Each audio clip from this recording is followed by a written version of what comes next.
On This Week in Enterprise Tech, is WebRTC ready for primetime? Does Cisco own the SDN? And Steve Gibson comes on to scare the pants out of you for Thanksgiving.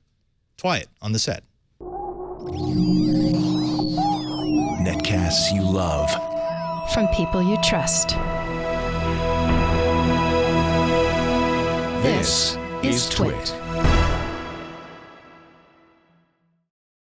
Bandwidth for This Week in Enterprise Tech is provided by CacheFly at CacheFly.com. This is Twiat, This Week in Enterprise Tech, episode 117, recorded on November 24th, 2014. Web security, now free. This Week in Enterprise Tech is brought to you by Braintree. If you're a developer or manager of a mobile app and searching for the right payments API, check out Braintree. Braintree's new V0 SDK makes it easy to support multiple mobile payment types with one simple integration. To learn more and to try out their sandbox, go to braintreepayments.com/twit.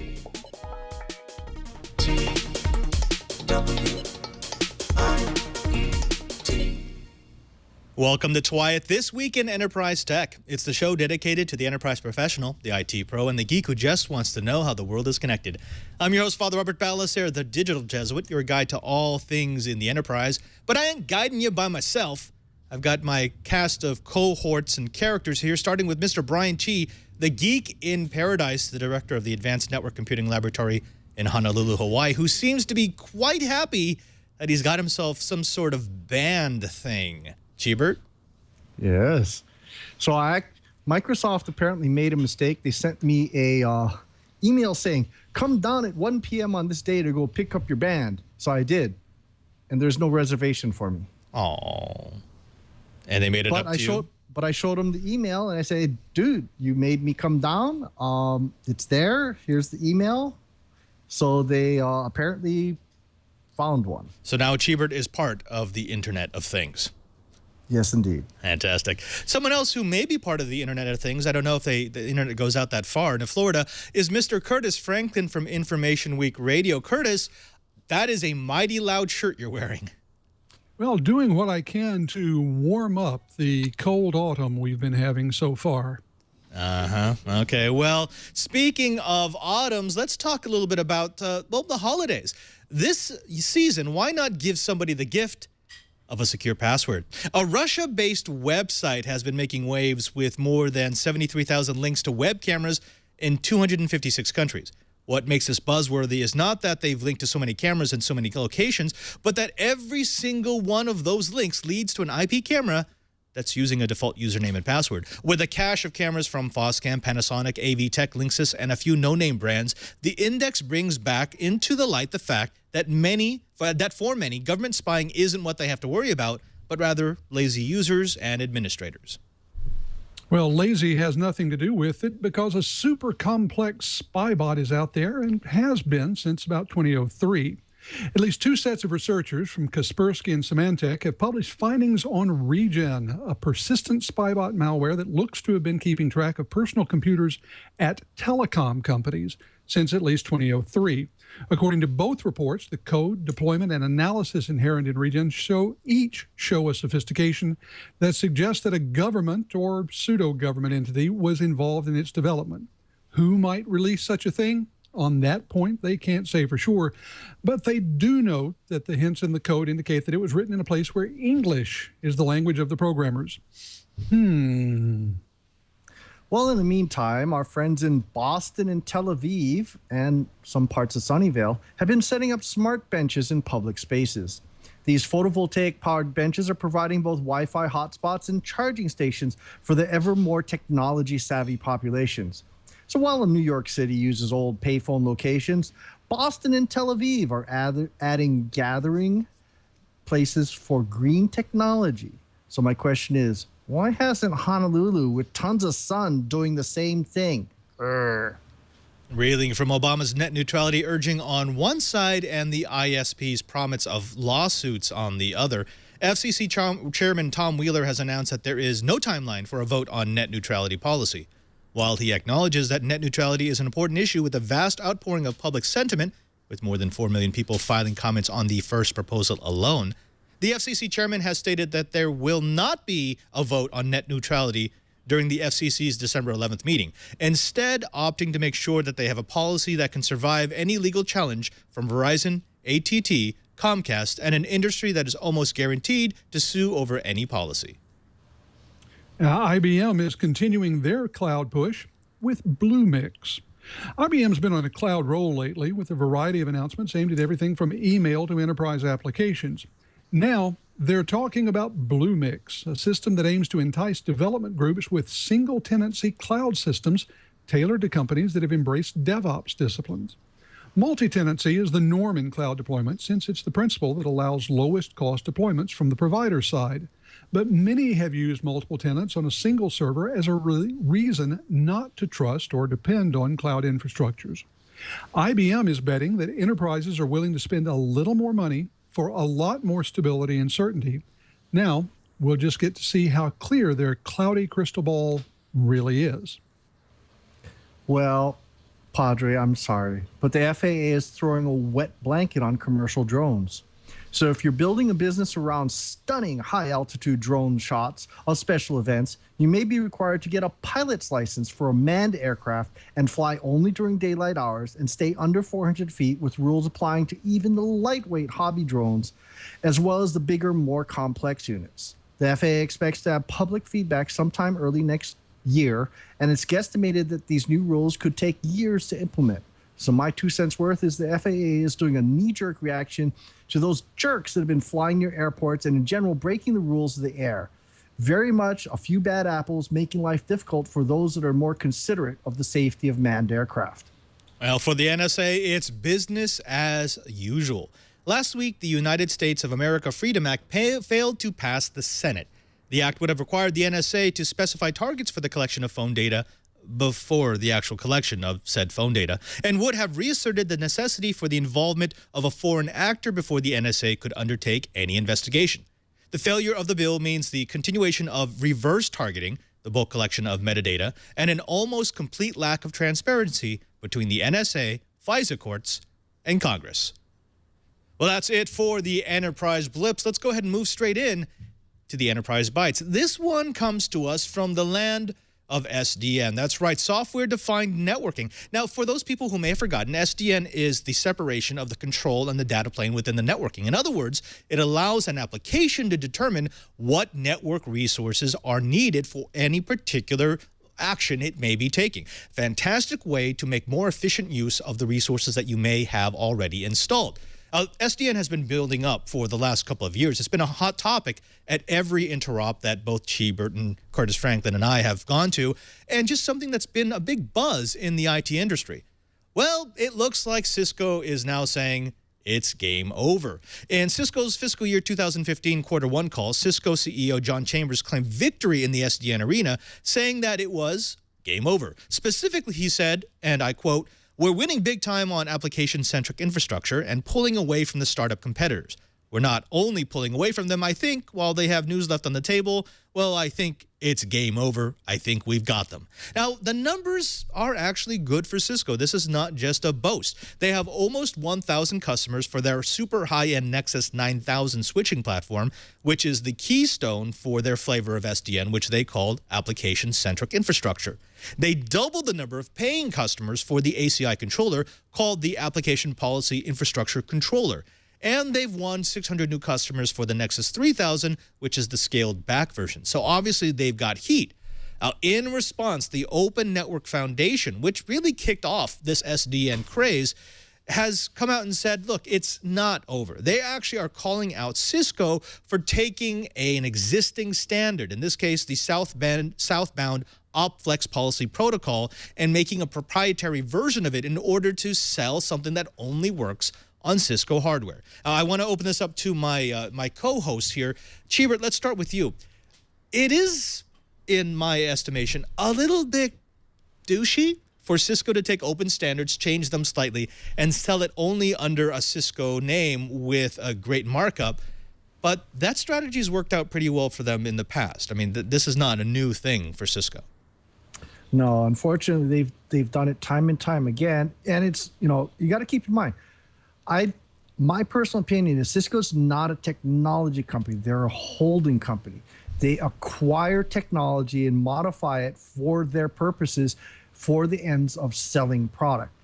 Can't fault them for that. You got to make money. But the problem is when you create something that's so proprietary, and then you go into the IEEE committees and the IETF committees and throw your weight around and force them into, well, there's the Cisco way of doing it, and that's an ad hoc. And then there's the IETF or IEEE way. So you end up with two standards. Come on now. We really need to start working together. And if we want SDN to become a reality, I'm sorry, a single vendor installation is kind of rare, especially when you start getting into big corporations where they've acquired other departments or other companies to create different divisions. So you're going to end up with legacy, and not everybody, especially in this economy, can afford to do a forklift upgrade. So I think Cisco is calling a win prematurely.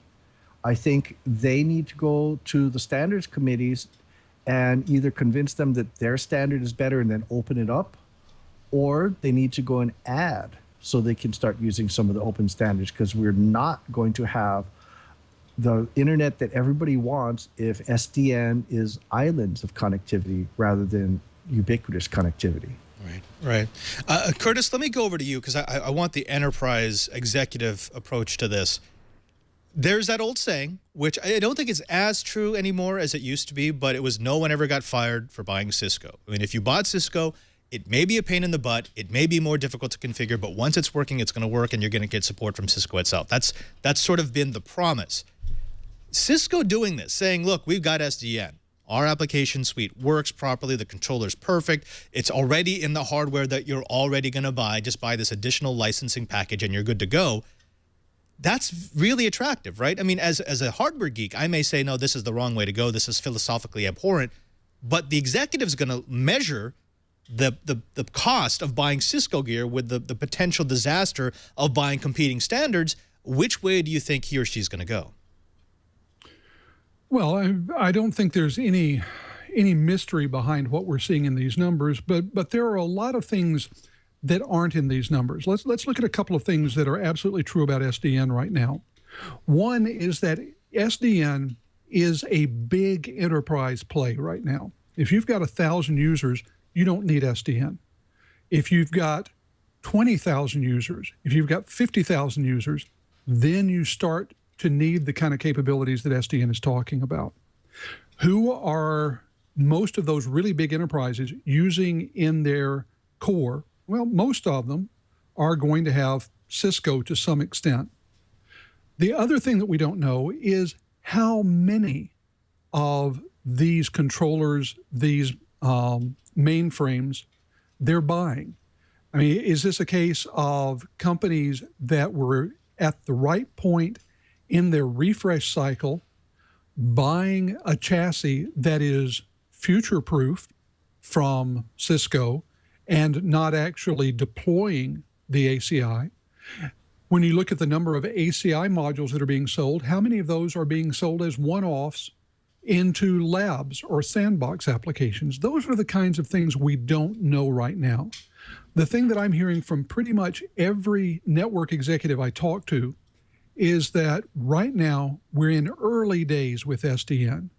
There are lots of pilots, lots of trials, lots of sandboxes being put up. Practically no production SDN systems are out there. So while Cisco is convincing a lot of their customers to give it a try, I don't think it is nearly time to say Cisco has won the war. Yeah, and that's what I'm hoping. And it's interesting, Chee, I want to throw it back to you. Both you and Curtis have said the same thing, which is SDN's still young. It's premature to call the game over. But the more I listen to it, the more I think the players, as Curtis said, who are going to really not just need, but not just want, but need SDN, are going to be the big 10, 50, 100,000 seat enterprises. It's going to be the colos, the data centers, the distribution points. that are probably already using Cisco gear in some way, shape, or form. So for them, it's kind of a no-brainer to stay with them, right? I mean, even if you like the philosophical openness of the Open Foundation, the ability to run SDN across multiple platforms. In fact, we did it at Interrupt. We ran it across Extreme boxes, Netgear boxes, HP boxes, even a Cisco box, using the our own OpenFlow controller. Do you think there's enough of an onus to force one of those bigger businesses to say, we know you're using Cisco, but go with OpenFlow instead, use their open controller because it's going to allow you to have more choice when you actually have to forklift upgrade your network? You know, I hate to say it, but I don't think SDN's really going to be able to succeed until it gets wider adoption. You know, there's all this experiments going on, but the Cisco solution has a merit only in that they're the 1,000-pound gorilla.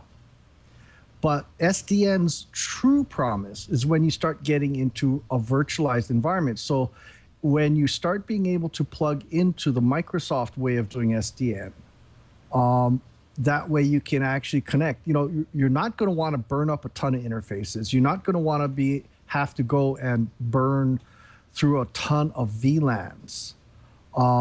The OpenStack way of doing things just makes an awful lot of sense, and I'm predicting we're probably going to see a OpenStack to Cisco gateway someday, which is, in my mind, kind of counterproductive. You know, why don't we have a standard? And then when you start bringing clouds in, I want to be able to go and do the equivalent of a trunk. You know, get my encrypted link up to the cloud and then break it out into the virtualized environment so that I can connect my cloud apps to the correct domain in the SDN cloud. That's when I start seeing real value, and that's when I think a lot of people will start climbing on the bandwagon. I think Cisco's numbers, while they sound good, really aren't, considering how many networks there are in the world. And that probably reflects a very, very small percentage of the world. And I don't think the rest of the world's ready to dive in. And I'm going to totally agree with Curtis. SDN is still experimental. Yeah, I think for me, the big development over the last couple of months that I think throws a lot of water on Cisco's announcements that it's game over is some of the research being done by Google and Microsoft, in which you can have an SDN environment that becomes virtualized. It's packaged. Google calls it a container, so that it doesn't matter if your application's running on your own hardware, on your own switches, on your own resources, or move to the cloud. It just runs. You just open up the container and it goes. You don't really have to care about the underlying hardware in that case. And actually, it's better if you don't have a single vendor with proprietary standards, because then otherwise a container would have to have a bunch of hooks that get added to it to work on one platform or another. So while I think Cisco does have a big advantage, they've always had a big advantage in that they are the hardware inside most of the enterprise across the world. I mean, the numbers don't lie. It is a Cisco world. I think SDN is not quite theirs just yet. Let's go ahead and move on to the second enterprise byte. Now, this has been stewing for a while. Now, WebRTC has been one of the biggest will it or won't it stories of 2014. In fact, basically one of the biggest stories since 2011, other than SDN, that's been generating the most buzz. WebRTC is a real-time browser-based HTML5 standard that allows for real-time video communications and collaboration without a plugin. Now, the IETF, that's the Internet Engineering Task Force, and the W3C have been working for more than 3 years to create a stable standard. It's cool tech, the ability to have a stable, easy-to-use communication tool that doesn't require any significant or hardware or software investment. That's of course very appealing, but while we've seen a lot of demos, not many vendors have actually committed product. It's been mostly vaporware. Let me start with you, Curtis, because you've been covering WebRTC for quite a while. In fact, there was a big push for WebRTC last year at Enterprise Connect. What's your take on the state of the technology? Well, I think it's one of those things where the technology, to me, there's a great analog to HTML5, to be honest, and there are not a few similarities between them. We have hit a certain level of standardization with both. We have a lot of people talking about demonstrations with both, and yet we have had to this point major companies hanging back until the final standards were announced. And that still hasn't happened. We're progressing along. And believe me, WebRTC has two really huge advantages for the enterprise. One is that it's super simple to implement. I mean, you can use this and embed video conferencing in a web app with about half a dozen lines of code. It really is super simple.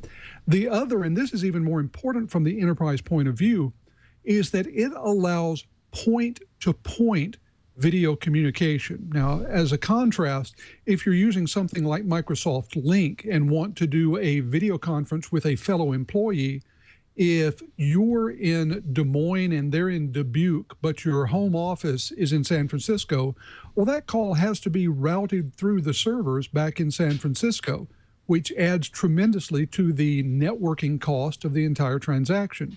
With WebRTC, it becomes a point-to-point communication between Des Moines and Dubuque, leaving San Francisco completely out of the loop. That has tremendous advantages when it comes to the cost of video conferencing in the enterprise. So there are a lot of things moving forward with this, a lot of advantages, but a lot of companies have been frightened off by the lack of a final spec on this. And I think you still have a bunch of people waiting for those final nailed down specs before they'll commit. Right. Cheebert, that's basically the pitch that both Curtis and I have heard at every Enterprise Connect for the last 3 years. That's why WebRTC is exciting. That's why it's going to take over the world. That's why it's going to become the de facto standard for communications once we've all moved to HTML5 compatible browsers. So the question I have for you is, why is it taking so long? Why isn't it here? It would sound as if we have both the demand and the technology for it now. Why aren't we all using WebRTC? Oh, the answer that I see is legacy communications. If you've ever dug down into a standard video conferencing system, say from Polycom or Tandberg or Lifesize, and you start looking at the config items, the number of various codecs involved is staggering. And a lot of these codecs requires licensing. So like, the current WebRTC requires H.264, VP8 codec, simulcast and scalable video. And the problem is none of the browsers currently support that. You've got to go and start buying plugins like crazy. I had a conversation with Francois Dorimou, the product manager for Microsoft Link. And he brought up something that really didn't get covered that well by a lot of the media. And it's that when you start playing video conferencing of any sort, it's all about where the codecs are.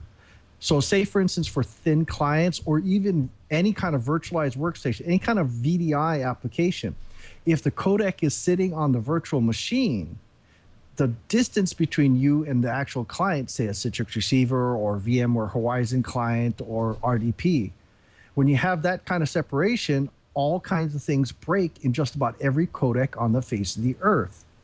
So one of the questions is, well, can we get it built into the clients? Well, I think WebRTC is actually a much better solution, an open standard that can be adopted by a whole bunch of people without having to fork over Fort Knox. Maybe, just maybe, when we have something like this, if we get enough big players behind it, like Microsoft and so forth, we might actually start seeing some of the old legacy codecs being dropped away as options. And maybe, just maybe, we'll finally start getting ubiquitous video conferencing that doesn't require the video and audio to loop through a server. No MCU, it's all point to point or point to multi-point. That would be rocking my world. Our JP421 in the chat room he's taking an interesting spin on this. He's saying, well, since it is P2P, because that's WebRTC, that's actually one of the strengths of WebRTC. You're not having to go through a proxy or through some central server. But since it is P2P, he said, enjoy sharing your IPs with hackers and trolls. I'm sure we'll have a technical solution around that. But let me throw it back over to you, Curtis, for the last go on this. What's next? We know that there are licensing issues. We know that, as Chee has said, that there are some legacy issues. We've got browsers that support all those technologies, but no single browser that supports them all at the same time. So you kind of have to cobble things together. And of course, there is the H.264 and VP8 codecs, which are technically proprietary codecs that you have to license. We got news this week that both Microsoft and Cisco are now releasing WebRTC products. For Microsoft, it's going to be Skype. So they're turning Skype into Skype for Web, which will allow you to use Skype and have all the functionality of Skype without having to download anything, without having to install a plugin. For Cisco, it's called Project Squared. Now, they are both taking interesting approaches. They're taking the licensing fees upon themselves. So they're taking the financial hit to use those technologies. But for you, Curtis, what needs to happen in order for WebRTC to start being developed by individual shops? Like, say, for example, Twit wanted to get rid of Skype, develop its own WebRTC system for use by guests to come into the studio. What needs to happen before that becomes reality? Well, I think the big thing that's going to be required is for the Microsoft project, the Cisco project, and I have to believe that there's a Google project coming, that sort of thing. Once those companies demonstrate how you put it together, then I believe it will become easier for individual companies to see how it's done, and more important, to see how the licensing is done. Because I strongly suspect that all the different players will start putting together licensing packages. It's the way the industry has worked for the past 40 years. So wait for Microsoft, for Cisco, for Google, and for a couple of other major players to get their projects well underway, to get some initial products out there for companies and individuals to use. And I believe that will work to lower some of those hurdles and knock down some of those roadblocks. Well, gentlemen, thank you very much for those enterprise blips and those enterprise bytes.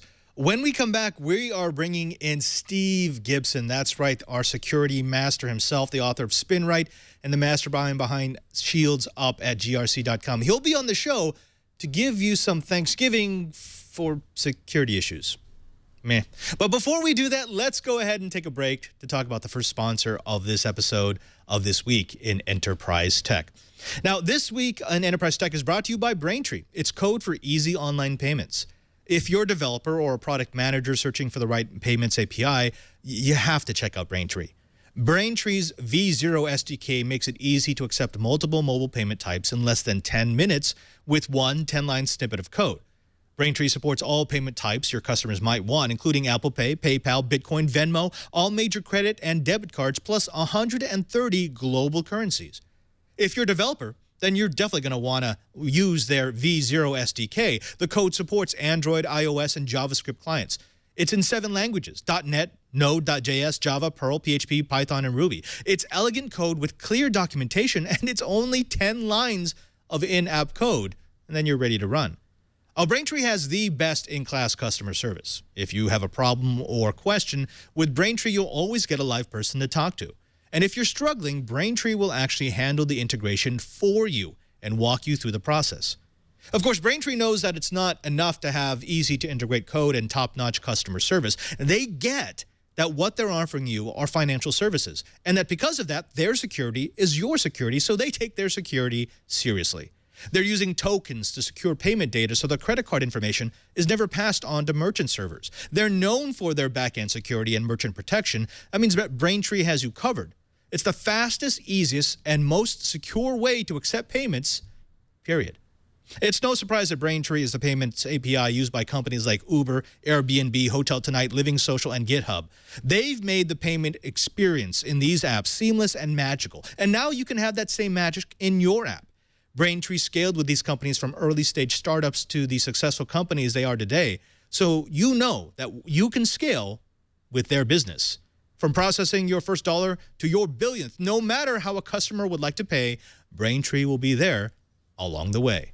If you're searching for the right payments platform, check out the Braintree V0 SDK today at braintreepayments.com/twit. Review their documentation. It's simple and concise. Play around in their sandbox. Give Braintree a try with no commitment and test your integration before you actually go into production. And after you integrate Braintree, the first $50,000 in transaction fees are fee-free. That's BraintreePayments.com/twit. BraintreePayments.com/twit. And we thank Braintree for their support of This Week in Enterprise Tech. We welcome back to the show, I think he was here over 2 months ago, Mr. Steve Gibson. That's right. Steve Gibson himself from Security Now, author of Spin Right, the mastermind behind Shields Up. Steve Gibson, grc.com. Steve, thank you so very much for coming back on Twiat. Great to be here. We brought you in specifically because there's been a few interesting security-based stories this past week, and I thought we could pick your brain just a tiny bit. Yeah, you guys were talking earlier about Regin, which is really interesting. Symantec first detected this thing in 2008, so 6 years ago, and it was active through 8, 9, 10, and 11, and then sort of went off the map completely. It just, whoever it was who was behind it stopped actively using it until 2013, when suddenly it got reactivated again. And from the analysis, this is like Stuxnet in being extremely complex. It's a sort of a multi-stage installer that has a dropper and then 2 levels of different loaders that chain together before you get to a modular architecture of kernel level drivers that are very extensive in their capabilities. I mean, the way this thing looks, there's just no way this is like hobby malware. For example, one of the modules is used for dissecting the protocol used in cellular base station communications, which, requires extreme expertise in that specific discipline. So essentially what we have found is a very widespread, interestingly targeted new kind of malware. For example, 28% of the installations are aimed at the backbone communications infrastructure of telecommunications companies. So everyone believes this is a nation state. And as you guys mentioned, it looks like the original language of origin is English. Right. Now, it's interesting. I've heard 2 pronunciations for this. Some are calling it Regin. I've heard it pronounced Regin. Which one do you use? Well, it's Regin. So I think you can kind of go either way. I don't really know where it came from, why they named it that. So without sort of getting a clue as to what the source of the name was, it's hard to know how you want to pronounce it. So I was just going Regin. Right. Now, the news that I've been reading about this has been, it's actually kind of fascinating. I know that there are nefarious purposes at play here, but it is ridiculously complicated. I mean, that's why most experts are saying that this had to have the backing of some sort of nation state. It was discovered by security researchers, some of which were at Symantec. As you mentioned, it's been in the wild for 6 years in various degrees of usage. That whole modular approach, the fact that you've got, let's see, what were the stages? So the first part was like the Trojan. The dropper. Right, the dropper. That's the Trojan horse. Right. Then you had stage 1, which was a loader. Stage 2 extended the loader based on what kind of system it was infecting. Stage 3 is the initial kernel framework. Stage 4 is the expansion of the kernel framework to do specific jobs, and then the user framework. And stage 5 is the payload. So, and each stage wouldn't work until the previous stage was decrypted. So obviously they put the time into thinking, how can we obfuscate this malware so that people only know about it once it's too late? Well, and so what this says is, we've used the term before in smaller contexts, APT, Advanced Persistent Threat, meaning that it's something which typically an enterprise and I'm thinking, for example, RSA famously found this advanced persistent threat in their network, living within their own internal infrastructure. This thing sort of is a squared, advanced squared persistent threat.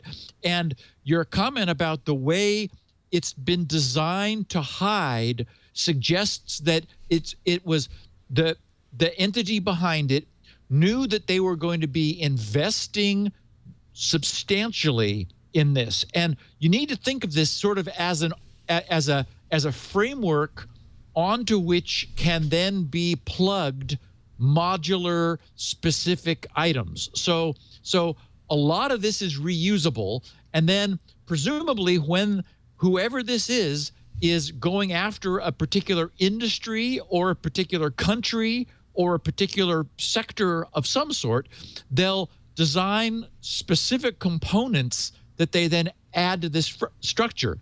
My point is that what this says is, if we're going to invest this much time and energy, we need it to have a long life. And if it's going to be able to exist out on the internet, it needs to be able to hide. It needs to be extremely stealthful. So a huge amount of effort has gone into the stealthiness of this thing. Yeah, we'll get back to the stealthiness, but I want to bring in some my co-hosts here. Cheebert, you first. We've got CR1 in the chat room. I think he's joking, and he's saying, well, as long as it doesn't slow down my nuclear fuel centrifuges, I don't care, because that was Stuxnet. But in a lot of ways, this one scares me more, because whereas we've seen malware and we've seen attacks that are going after intellectual property, they're going out after proprietary business information, this one isn't really an IP malware. This is not looking for your bank account. It's not looking for files on what you're going to be doing next quarter. This was looking for people. So this one was espionage. This is espionage. It was isolating individual entities, individual people, and some of the modules that they're starting to dissect here are fascinating. They found one that seemed dedicated to looking at airline schedules. So they're looking for when people are traveling. They found one, as Steve said, that was looking at breaking into GSM base stations so that they could intercept traffic. They also found one that looked for hotel rooms. So they looked for where people were actually staying when they were traveling. So this was a comprehensive suite to track people who were connected to the internet in any way, shape, or form. Cheebert, this is kind of a different level of cyber warfare, right? I mean, now you're going after individuals. Yeah, this is clearly a human intelligence tool, and this is clearly designed and supported by someone that has the philosophy of collecting grains of sand. There's a saying in the intelligence community is, if you collect enough grains of sand from all kinds of different places, pretty soon you have a beach. And that's what this is. This is a very large organization. Just the way it's set up is clearly a large team. And it's also very clearly someone that has a lot of patience and can do really, really long-term planning. This is definitely something to be afraid of. For people like, that have been in the intelligence community, this is kind of a worst case scenario, because now all of a sudden, maybe that grain of sand is, oh, gee, what did some intelligence community do 20 years ago? Because that will tell me what they're doing now by using building blocks. And that's the kind of human intelligence that someone needs to be really afraid of. And I'm hoping this was written by a U.S. organization, because, man, I sure don't want this for some of our foreign competitors. Well, I mean, if you look at the numbers, and go ahead and drop over to the semantic site, Brian. If you look at the infection rates, so right now they're talking about 5% in Afghanistan, 5% in Iran, 5% in Belgium, 5% in Austria, 5% Pakistan, 5% India, 9% Ireland, 9% Mexico, 24% Saudi Arabia, 28% in Russia. So there definitely seems to be a slant. This thing was aimed. It wasn't just let out in the wild. And it looks like a lot of those smaller numbers are ways to get to the larger targets. The infection targets themselves, if you break it down even more, go ahead and scroll down a tiny bit more. 5% went to energy, 5% went to airlines, 5% went to research, 9% to hospitality. That's the whole going after hotels and such.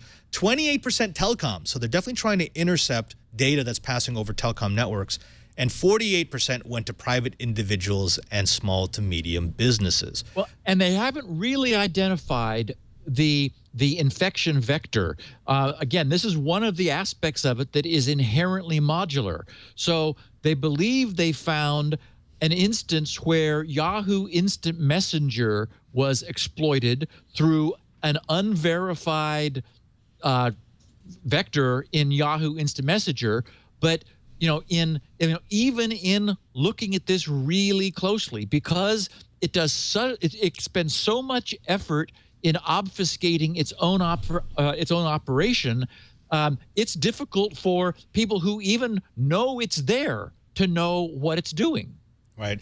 This is actually one of the things we brought up with Raphael Mudge when he talked about advanced persistent threats. It obfuscates its communication. So it's using random ports, or it uses ports of commonly used network tools. Like, for example, it will use ping. It will use the FTP ports. So even if you're looking at traffic through your network, it won't necessarily seem like bad traffic. Hiding in plain sight. Hiding in plain sight, which is the best way to do it. Let me bring in my other co-host here, Curtis. We say that this is not a IP malware. This is not going after trade secrets. This is not one of those pieces of malware that was able to download gigabytes of information on some secure project. But that's not to say that this wouldn't still be useful in the enterprise. I'm just thinking specifically if you were able to follow the executives of a competing company, that in and of itself is an incredible intelligence tool, is it not? Oh, it absolutely would be. And let's look at what some of the common features of the countries that are being primarily affected here. Russia, Saudi Arabia, Mexico. The thing that they all have in common is oil.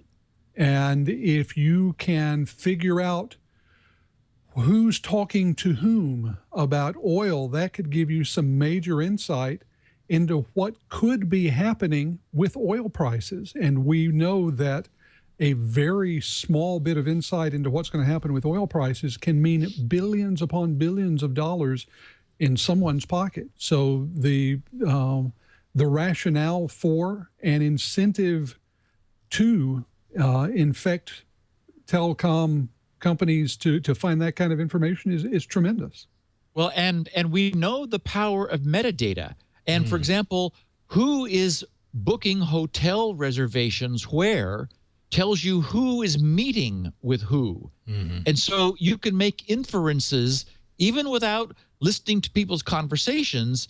We've talked famously about like cellular phone metadata and how, from looking at the interconnections of cellular phones, you can determine an awful lot about someone, even if you don't listen to the conversations. Well, things like hotel reservations and airline flights is real world metadata of, who people are meeting with and where they're traveling. And exactly as Curtis was saying, that sort of says, oh, look, this sheikh is over here now having a meeting probably with these people who are located in that city. And from that, you're able to make inferences.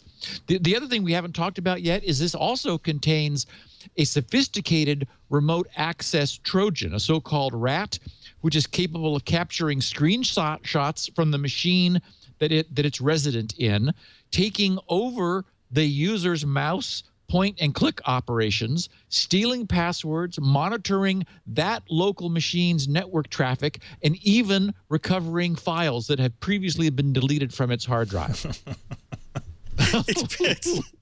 Okay, we can kind of laugh at it because, as far as we know, there are no infections in the United States. It seems none of us are infected. None of us are infected. But none of us have it. But on the other side, Steve, I got to be thinking, well, we can't be the only one working on a tool like this. maybe Regin was a nation-state sponsored malware, but there's got to be other countries that are working on exactly the same thing. Yes? Yep. It's an arm race, right? Yep. All right, let me ask you some technical stuff here. We know that it's difficult to track because it's obfuscating its communications, and it's also so modularized, compartmentalized, that it's often difficult to know that you've been infected until after it's already sent out a payload. And it's polymorphic in communications. That is, it simultaneously has all these different modules, and so it can adaptively look at the environment it's in and like look at, oh, look, there's a huge amount of web traffic going on. I'm going to send out communications in web queries encoded in the cookie values of headers. So, I mean, it actually does that. So that's one of the capabilities. So you could have like any one of us who are used to looking at networks traffic sniffing, staring at queries that it is making, and we would look at them and think they look just fine because we're all used to seeing cookies that have gibberish as their values. You know, crypto stuff is what we call it, and we don't know that that's actually a password that's been encrypted, that it captured from the keyboard, that it is sending out semi-innocently by having added it to query headers. Right, and we know that it uses a custom-built encryption for a custom-built encrypted file system, so that it can store its payload on the target computer until it's ready to send it out, and we won't even know it's there. It has its own virtual file system that it installs in the operating system, so that it's able to manage its own file archive, like separately from the regular OS file system, and not appear in the OS file system. And it uses an RC5 variant. So not RC5, Yep. It's been slightly altered for communications encryption. So even if you were to intercept, as you said, staring at the screen, watching the stream, we would have no idea what it's actually sending. Right. Okay. And it hides in plain sight. It hides in plain sight. So I got to ask, what's the defense about this? I mean, we've been talking about advanced persistent threats, and that most of the time, defense is, I figure out that I've been hacked 3 weeks down the line. Is there a way to actually intercept this between stages, maybe after the loader or after stage 1? Or is this just one of these things where you just wipe everything because you assume something's been compromised? Reformat. Wow, really? Wow. Okay. All right. Well, I'm scared. Thank you, Steve Gibson. We can come back to this in a bit, but I have to stop shaking first. So let's move to something that I think is actually a good story. You were talking a little bit about the EFF's new Let's Encrypt initiative. Can you tell us a little bit about that? Okay, so we're all familiar with the general push to encrypt more of our communications.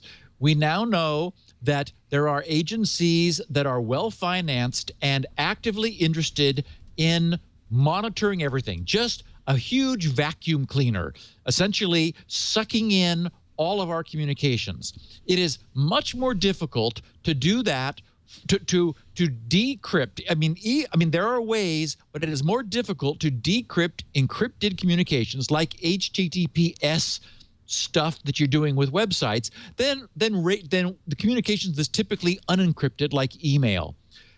But even though there are benefits to running over encryption, the numbers vary, but it's still about 10% of internet websites bother with encryption. So many of them don't. Like, blogging sites, you could argue, okay, who cares about someone's blog? Why bother encrypting it? But so there are two barriers to this.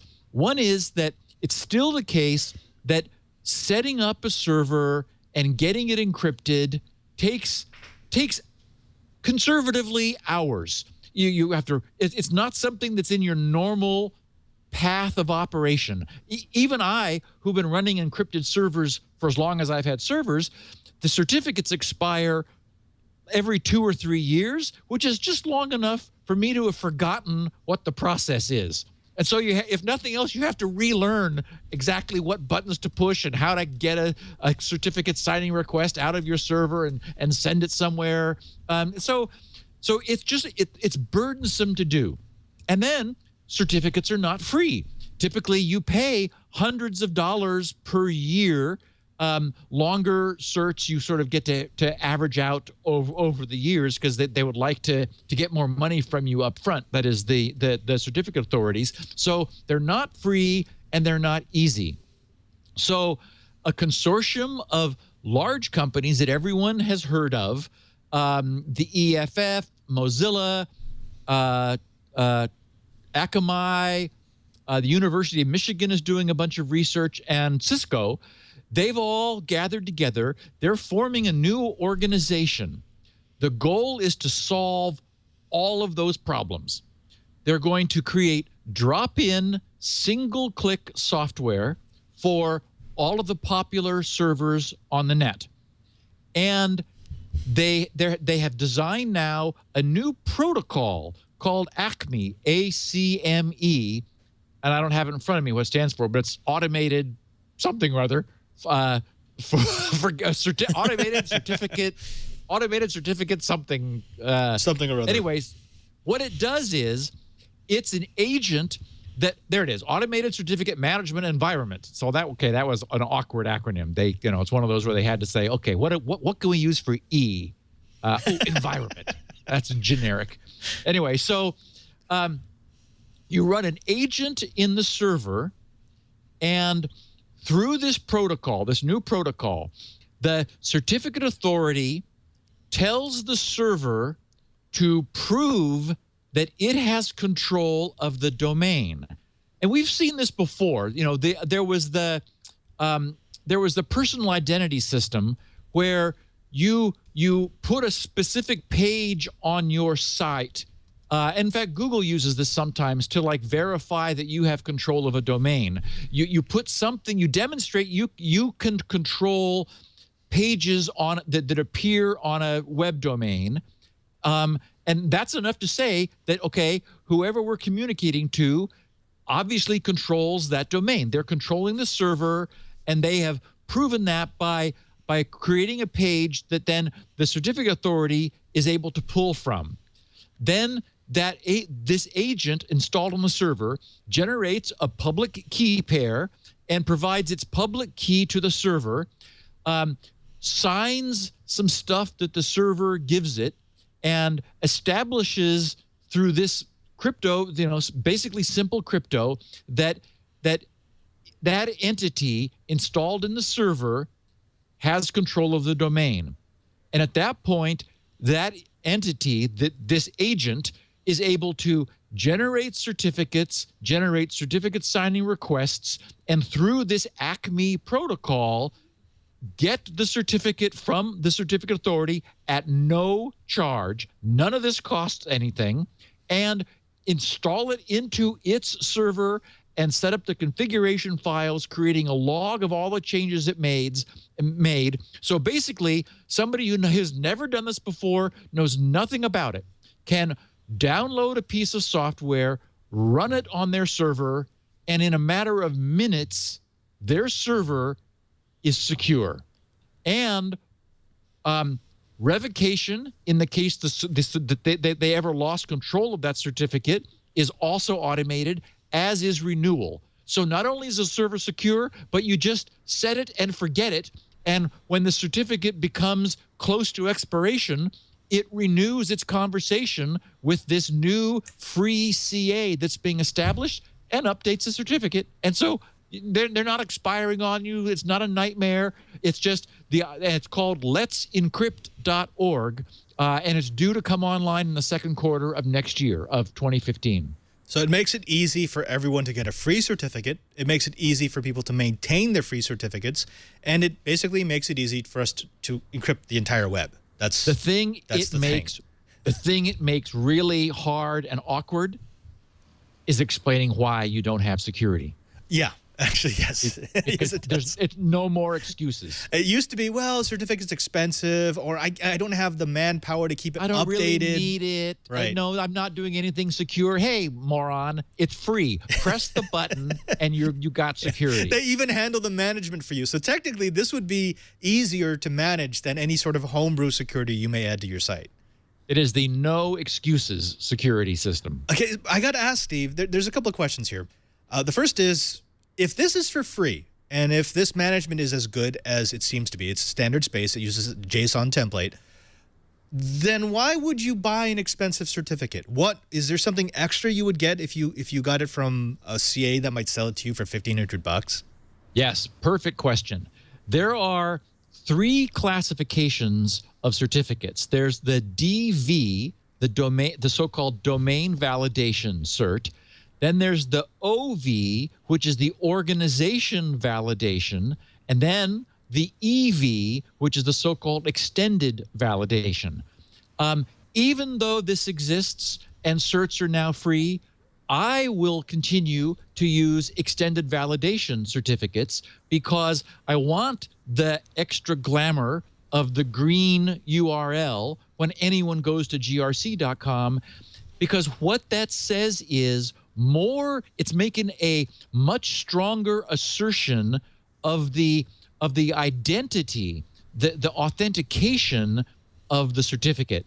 Because this is automated, the only assertion that is being made is that you have a secure connection to the domain name you have gone to, but it says nothing about the entity that owns that domain name. So Gibson Research Corporation is a legal corporation that has grc.com. So I want to bind the Gibson Research Corporation assertion of ownership of the corporate entity to the domain name, and then the certificate holds all that together. That's what you pay for, because you still can't automate that. There's faxes, there's phone calls, you talk to people. They actually do actual human intelligence research to make that assertion. And so it's not a few minutes to get that first cert. It's, maybe a few hours to a day, and sometimes more than that. But what you get for your money is a much stronger binding of a legal corporate entity to the cryptographic assertion that is in the certificate. So you are getting something for your money. On the other hand, many people don't need that. A blog doesn't need that. What it needs is, it would be nice if it weren't so easy to eavesdrop on it. Right. And actually, Chee, we're going to be talking to him in a bit, because he's got an interesting slant on this using a different technology, DNS Dane. But before that, I want to talk to Curtis really quickly and ask this. Curtis, you've said on multiple occasions, encrypt, encrypt, encrypt. You just want everything encrypted. And one of the things that you said it would be good about everybody encrypting is it removes the low-hanging fruit. If all the traffic is encrypted, this would even benefit those enterprises that aren't using the service, right? I mean, if everything from the lowly blog up to the SMB website has at least some form of encryption that obfuscates the traffic that's flowing through that switch somewhere in some place that has some sort of tap attached to it, then even the enterprise who's not spending money on this, who is going with the more expensive certificate with an IT team that's managing their certificates, even they would benefit from this Let's Encrypt initiative from the EFF, yes? Oh, I certainly think so. The bad news is that, much like the antivirus hand washing stuff, what this does is weed out the weak ones, leaving the strong ones to do even more bad stuff. But by creating an environment in which encryption is assumed, then it absolutely does take away the incentive to try a lot of the, as we've said, low-hanging fruit type of attacks. Now, the flip side is that any organization or individual that doesn't encrypt paints a big target on them. And I suppose we can all be grateful for them for being willing to attract the attention of all the script kiddies out there. That's a wonderful public service for them to keep those bad people occupied. But for those who are serious, the expectation that everything will be encrypted is nothing but good for the overall security environment of the internet. And I think it's a good positive step forward. Cheebert, you've got a slightly different approach to the same solution. You want to do this through DNS. Can you tell me a little bit about that? Well, keep in mind, I'm not saying it's one or the other. I'm saying it probably should be both, because we still need some sort of third-party validation of identity. So I'm not going to argue that point. What I am going to say is having a trusted DNS, getting rid of, getting people to actually adopt DNSSEC makes an awful lot of sense. And what the IETF is working on with DNS Dane is providing you a carrot on why you should go and implement DNSSEC. Because once you can trust the identity of the DNS, what's to keep us from putting the public key in there? Makes sense, right? Mm-hmm. Yeah. Now all of a sudden I completely agree. Yeah. Now you can afford to encrypt individual machines, the blog, the streaming video server. We can do a lot of interesting things. But yeah, I do like Acme in that I want to be able to go and have some sort of overlying authority, a third party involved saying, yes, this really and truly is a person. Because the weak link here is DNSSEC. It has to be implemented correctly. And having two different mesh technologies that mesh together nicely makes a heck of a lot of sense. And I've actually set up PKI facilities, and I grew very old implementing them. They are not fun to set up. We need something a lot easier. We need something that people are willing to do. We need something that could be driven by an installation wizard. We need something so that ubiquitous strong encryption is something that's done as part of the norm rather than the exception. Steve, I want to give you the last thoughts on this. One last question would be, how can this be self-sustaining? I mean, if they're giving this away, if they're making this a free service, a free tool for anyone who wants to have a certificate on their site, I understand that they have partners, but there's still some sort of administration and some sort of infrastructure that needs to be built up at the EFF. That's not free. And if they don't have a way to make it self-sustaining, then they don't have a way to make this long-lived. What is the mechanism behind that? I don't have an answer. I mean, you raise a really good point. The only thing I could say is that, as you said, there are major entities who have gotten together to do this, and the fact is, this stuff isn't very expensive. I mean, you need some bandwidth, you need some servers, but as a fraction of how large the EFF is, or what facilities Mozilla already has, or Lord knows what facilities Cisco has. I mean, this could fit in a small crumb of a corner of any of those organizations. So, and it really looks like they've designed it from scratch to be low overhead, low maintenance, and to fit in an automated framework. Gentlemen, I want to thank all of you for being on this episode of This Week in Enterprise Tech. I'm sorry, but we have reached the end of the best dang enterprise podcast in the universe. That's according to 4 out of 5 stages of the Regin malware. Steve Gibson, grc.com. I want to thank you. It's always a pleasure to speak with you in any capacity. Could you please tell the members of the Twilight Right where they can find you, where they can find your work, of course, grc.com, and where they can find your show here on the Twit TV network? I do want to just amplify one thing that Brian said, because I'm 100% with him. I've mentioned on my Security Now podcast, I say it often, that if we can ever get to a point where DNS is signed, which is what essentially DNSSEC is, where we have basically a secure, ubiquitous, cached, worldwide, global directory. Right now, we have that for domain names, but it can do so much more. If we can ever get there, we have a fabulous facility. But 2 weeks ago, I spoke at a conference, a security conference in Las Vegas. And I was in the audience when one of the other presenters asked for a show of hands of how many people were using security and SSL certificates. And 80%. I mean, it was a security conference, so you'd expect maybe a skewed group. Almost everybody raised their hands. And then the person said, how many of you are using DNSSEC? Not one Crickets. hand. Not mine. Crickets. No one's. And I mean, we really have an adoption problem, but boy, it would be wonderful to have it. We're actually having Cricket Lou. He's the big push behind DNSSEC. He will be back on the show, I believe, in January. So we have that to look forward to. But I know you're going to be talking about this more tomorrow on Security Now, right? Yes. Yeah, so this was just the start of the conversation. I'm sorry we were only able to use about 40 minutes for this, but if you want to know more about this malware, if you want to know more about Let's Encrypt, you got to tune in tomorrow for Security Now. Steve, what time is that?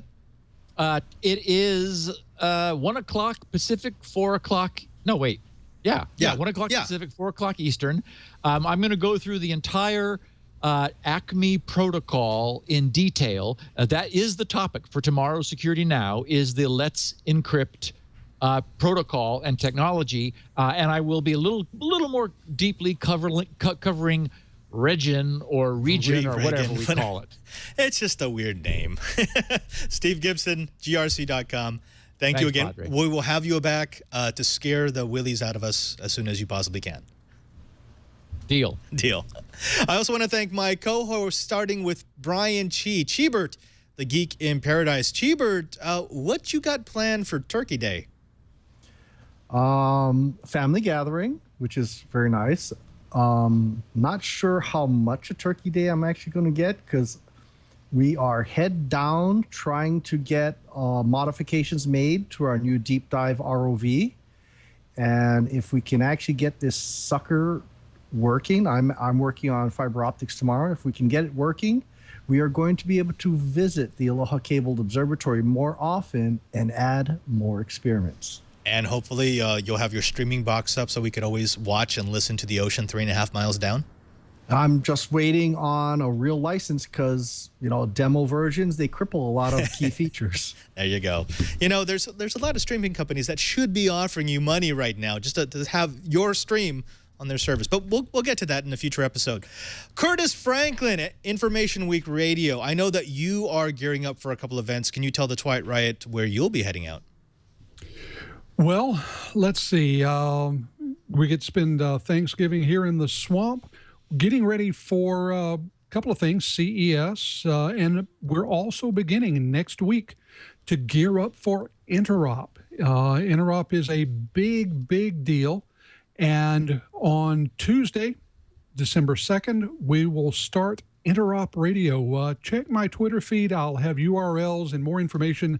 We'll tell you we're going to be featuring the inestimable Glenn Evans in episode 1. Fantastic. Gentlemen, thank you one. Thank you all for being part of the episode. I also want to thank you. That's right, our loyal listener, our loyal watcher, our loyal audience for coming back each and every single week for your fill of enterprise goodness. Now, to thank you for doing that, in fact, a Thanksgiving for doing that would be the fact that if you go to our show page at twit.tv/Twiat, you can find not just all of our episodes, but also places where you can automatically download our episodes in whatever format you want to your device of choice. It's one of the things that we do for the Twit Army. Also, don't forget that you can follow me on Twitter. That's right, just go to twitter.com/PadreSJ. That's at PadreSJ. And you'll find out what I do on every episode of Twilight. In fact, every episode of what I do here on Twit, including when I'm trying to fly quadcopters on my quadcopter field and a football team shows up. It's weird stuff like that that's going to make you want to follow the Digital Jesuit. Don't forget that we also do this show live every Monday at 2:30 p.m. Pacific time. You're going to find us at live.twit.tv. If you watch us live, you'll be able to see the stream. You see what we do before and after the show and all the bloopers that get cut out of the finished mix. And as long as you're watching live, go ahead and jump into our chat room at irc.twit.tv. There you'll be able to talk to me during the show. I've got you guys right up there, right above the camera, so I can find out what you're saying and I can answer your questions if it's appropriate for us to bring it up during our discussion. Again, it's part of the experiment that is Twit TV. Don't forget that we thank everyone here, all these people who make this show possible. That includes Lisa and Leo, to Karsten, my super producer, and of course, my TD, Cranky Hippo, the bane of my existence, Brian Burnett. Brian, can you tell the folks where you are? Yeah, you can follow me at cranky_hippo on Twitter, and Thursdays doing Know How with you, although this Thursday I guess we'll be enjoying our respective Thanksgivings, so tune in following week and go check out the site, see what some of the other crazy quad stuff we've been doing. Back to you, Padre. Thank you, Brian. Remember, folks, if you want to know what's going on in the Enterprise, just keep quiet.